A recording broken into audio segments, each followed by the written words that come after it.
3, who the fuck did I marry? So this is when he showed me a letter from Chase with the Chase logo at the top, stating that he had been approved for a mortgage for a $750,000 mortgage, or a $750,000 house.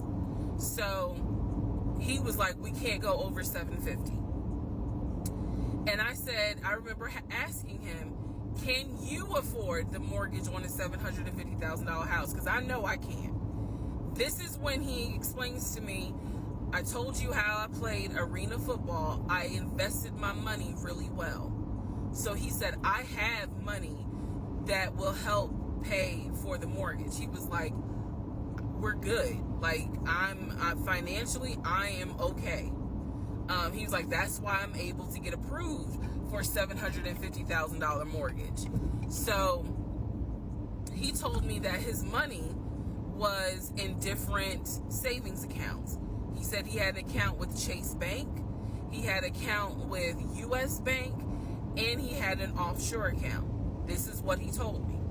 The offshore account, I was like, why? And he explained something about, the US, the US imposes taxes on money when you have a certain amount in US banks.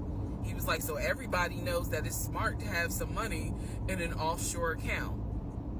Y'all, look, I live paycheck to paycheck. I was like, okay, that's whatever. I said, so you have the money to pay for a home. I'm also holding in my hand a letter from Chase saying that he was approved for $750,000. So I went off of what I saw. So we contacted a realtor. I won't say his name, but man, if he ever sees this TikTok, I owe this man such an apology. But we contacted a realtor who was based in Cobb County, because I was very adamant I wanted to move back to Marietta, Smyrna area in Cobb County, Georgia. He was fine with that. His whole attitude was, you're going to be my wife, happy life. So we met a realtor. I would find houses that I wanted to tour. Keep in mind that this was COVID. So at the time, we could not tour a home. It would have to be a virtual tour.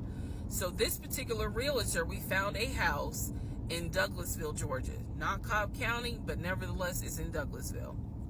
I was fine with Douglasville. So we found a house in Douglasville, Georgia. The realtor did a FaceTime tour of the house. The house was really a nice home. 5 bedrooms, 4 baths. So we did a FaceTime tour of the home, and the home was listed, I believe, roughly 400 and something thousand. I really like the house. I could see myself living there. I could see us living there. Could see us with the kid there. This is now April, just for timeline purposes. This is April. So he really liked the house. He was like, you know what, we'll put an offer in on the house. He was like, if you like it, because again, it was COVID, we weren't going to be able to see the house in person because the family still lived there. So he said, I'll put an offer in. We'll see if it's accepted. I said, okay. So he puts an offer in. He's telling me he put an offer in. I need to clarify some things he told me and the things that I actually saw. So for this house in Douglasville, he told me he was putting an offer in. The realtor would call me, because one thing that the realtor told us, he was like, if the woman likes the house, typically the house is going to get bought.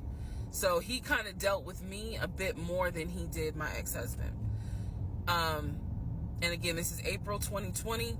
This is before we got married. So at the time, he was my boyfriend. So the realtor was calling me and it was like, hey, I put the offer in, and what they're asking for is proof of funds.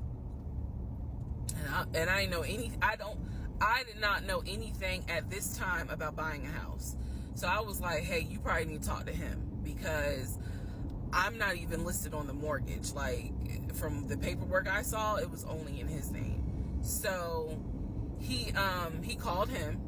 I guess they talked. I was not there, but I'm assuming that they had talked. So the boyfriend is coming, my ex is coming home saying, yeah, I talked to so-and-so. I sent him over the paperwork. The offer was approved, and they are going to try to do a virtual closing. First, we got to do an inspection.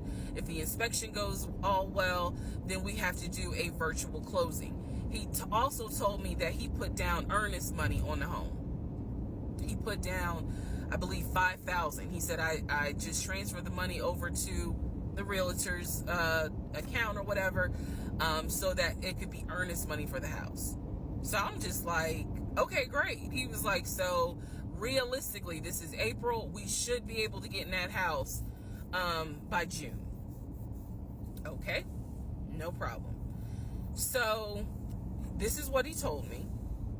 About 3 or 4 days later, I get a phone call from the realtor, and the realtor is like, hey, I'm just checking to see what you guys want to do about that house. So I was confused. I'm at work, and I said, oh, I was told that he put an offer in. And the realtor was like, he did? I didn't know that he put an offer in.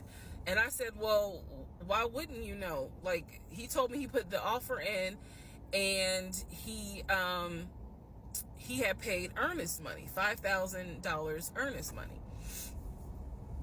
And so the realtor was like, well, let me call him and find out what's going on with that, because I didn't know anything about it.